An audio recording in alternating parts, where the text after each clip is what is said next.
Sam, how much satisfaction do you get out of not necessarily playing your best and still managing to find a way to win in that situation? Yeah, a lot.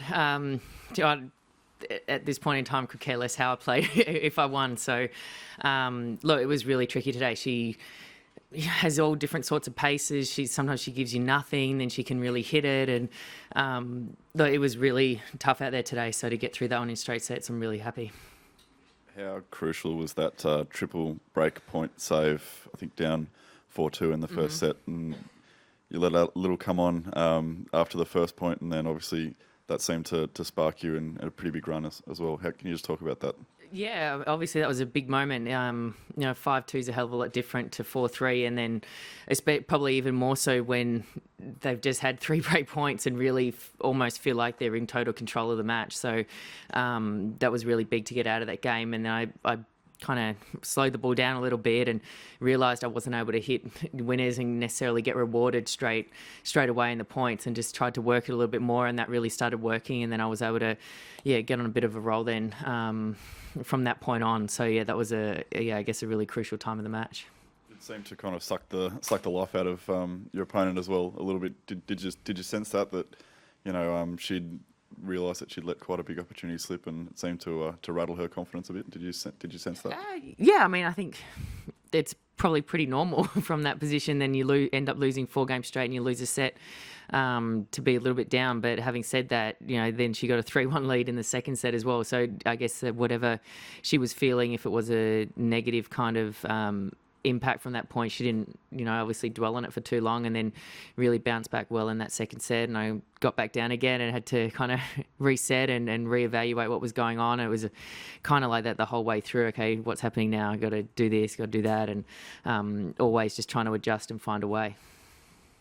Sam, how do you recalibrate when you have a match, especially in a Grand Slam, where you play really well and then you come out and you can't quite find your form? I mean, I think that happens to a lot of tennis players, but if you're able to kind of share how you differentiate your expectations when that happens, and how unpredictable I think it is from match to match in a slam. Yeah, I think because, obviously same goes for 2 weeks, so it's very hard to play your best tennis every single day.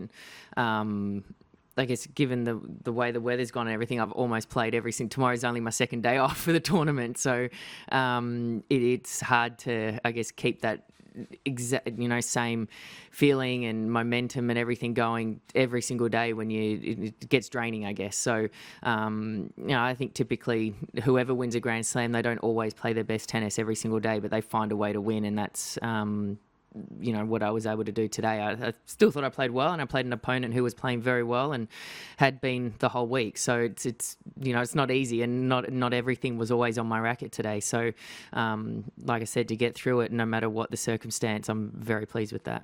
Sam, what are your thoughts on your next round opponent, and what are you going to do tomorrow? Have a sleep in and try and relax a little bit. It's going to be a tough one against Garbine. She's 3 or 4 in the world at the moment. She's had a great couple of years and has had some good wins this week, obviously, to be this far. So she hits the ball hard, she hits the ball flat, and she's very aggressive. I watched a little bit of the match she played with Sveta on the TV, and I'm expecting a tough one. I'm going to have to play very well, and if I'm not playing my best, again, I've got to find a way and do something that's going to hopefully put me in a position to do well.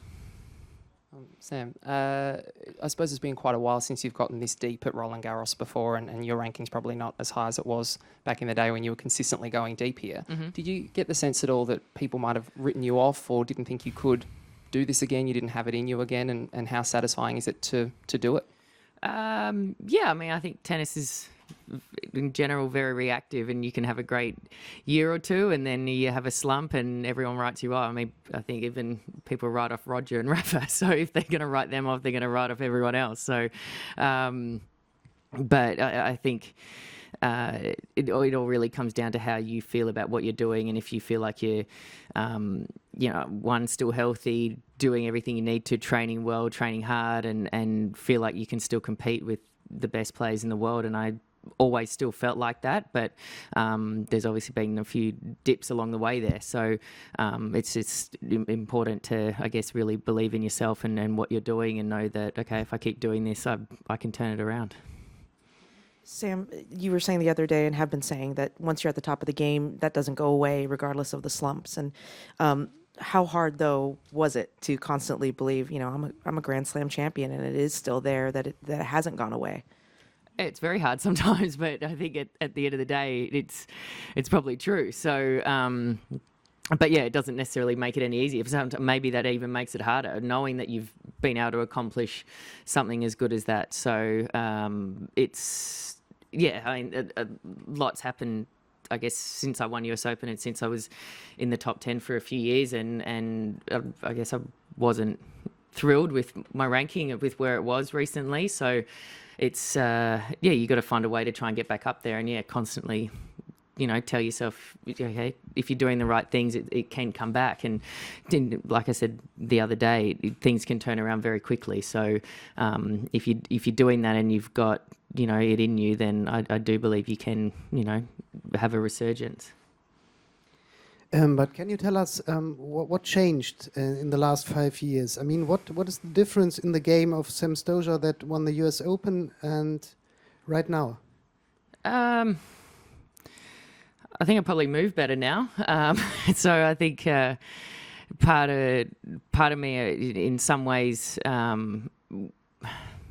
I probably have more belief in some ways now than what I did then, because it's all unknown. You don't know if you can do that. Now I know I've done that. I know I can do it. But the hard part is now replicating that and making it happen in the biggest tournaments. And I think the last couple of years, in the big WTA events and Grand Slams, I kind of let myself down with a poor match. And I guess the worst thing for me is when I beat myself. So I know that I've got all these weapons, but sometimes it's hard to put it together. And I think over, the last 5 years, I've got a lot better at winning matches that I'm not necessarily playing my best tennis, but I've been able to adapt and find a way to win. And I think that's probably the biggest thing that's improved in those last 5 years.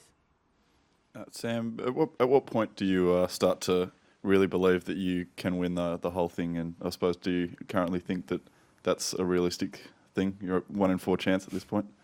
Well, there's only 4 of us left out of 128, so I guess I've got a 25% chance of winning at the moment. But you can't get ahead of yourself. I'm not thinking any more about being in that position as what I was before I played my first round, to be honest. I know that this next match is going to be very hard, but there's only a handful of us left now, and we all want it really bad. So it's not going to be easy from this point on, and it's no easier now than what it was a week and a half ago.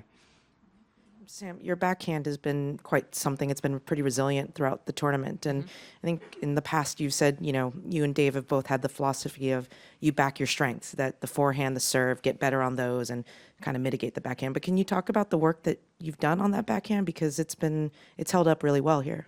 Thanks. You're welcome. I guess even so, we haven't spent, a ton of time hitting backhands every practice session or anything like that. But I think when you're playing well and you're setting up points well and I'm in control of it, then it really can be a strength. And I feel like I've been hitting it very well. I've been able to mix in the slice, and I probably hit too many slices today for the first 6 games of the match, and then kept constantly telling myself to hit over the ball. So I guess if I'm telling myself that, then that's a good thing. And it's all, I guess it's a lot of it is the mindset I've got on it. And if I'm putting myself in a good position at the court and wanting to hit it, then I know it can be a good shot. But I've got to really do that. Speaking of Dave, I mean, every match here potentially could be your last one with him. I was just wondering if there has, at any stage this fortnight, have you had that conversation? Like, could be our last match. Go out there, and has it added an emotional or a significance to the tournament? Given that's what's happening afterwards. No, we haven't spoken that this could be the last match, so probably won't speak about it now before the next one either. But obviously we both know that we don't need to necessarily have that conversation beforehand. But no, it's regardless of what happens now, I've had a great tournament and I really want to keep it going. But it is nice to have. I mean, it's not just this week though. I've had a really good clay court season, so I guess it's all been in the build up to this event, and that's I guess what's really pleasing is I've been able to have a good build up and now follow through with a really good Roland Garros, and yeah, whether it's the next match or the one after, then it is what it is, and it's just nice to have a really good tournament to finish on. Any more questions?